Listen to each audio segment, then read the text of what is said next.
ডাব আমাদের পেটের পক্ষে, শরীরের পক্ষে খুবই ভালো, আমরা সকলেই জানি। এবং বিশেষ করে গরমকালে পেট ভালো রাখতে ডাবের জুড়ি মেলা ভার।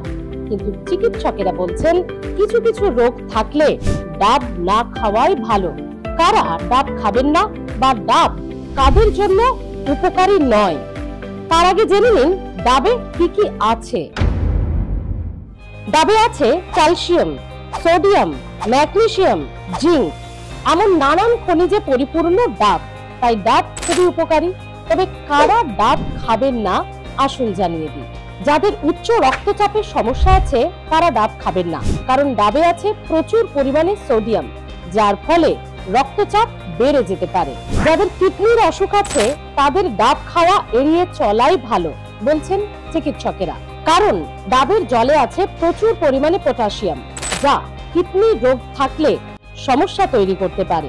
যাদের দীর্ঘদিনের ফুসফুসের রোগ বা ফুসফুসের সমস্যা বা ফুসফুসে ইনফেকশন আছে, চিকিৎসকেরা বলছেন ডাবের জল তারা এড়িয়ে গেলেই ভালো হয়। ডাবে যেহেতু প্রচুর পরিমাণে খনিজ পদার্থ আছে, তাই যাদের হজমের সমস্যা আছে বা প্রায় পেট ভোগায় তাদের ক্ষেত্রে ডাবের জল হজম করা কঠিন হতে পারে। ফলে হজমের সমস্যা থাকলে ডাব বেশি না খাওয়াই ভালো।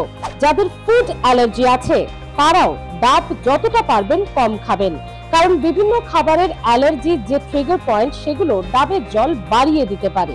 সে কারণেই চিকিৎসকেরা বলছেন যাদের বিভিন্ন খাবারে অ্যালার্জি বা ফুড অ্যালার্জি আছে তারা ডাবের জল এড়িয়ে গেলেই ভালো হয়। ডায়াবেটিস রোগীরা ডাব খাবেন কিনা, দেখুন এ নিয়ে নানান দ্বিমত রয়েছে, নানান রকম মত আমরা জানতে পারি। কিন্তু চিকিৎসকেরা বলছেন মাসে 1-2 দিন ডায়াবেটিস রোগীরা ডাব খেতেই পারেন। তাহলে জেনে নিলেন ডাব তো উপকারী অবশ্যই, তবে কারা একটু এড়িয়ে যাবেন বা কারা অল্প খাবেন। ভালো থাকুন, হেলথ প্লাস দেখতে থাকুন এবং আরো ভালো ভালো হেলথ সম্পর্কিত ভিডিও পেতে সাবস্ক্রাইব করে রাখুন হেলথ প্লাস। ভিডিওগুলি কেমন লাগছে কমেন্টে জানাতে ভুলবেন না। ভালো থাকুন।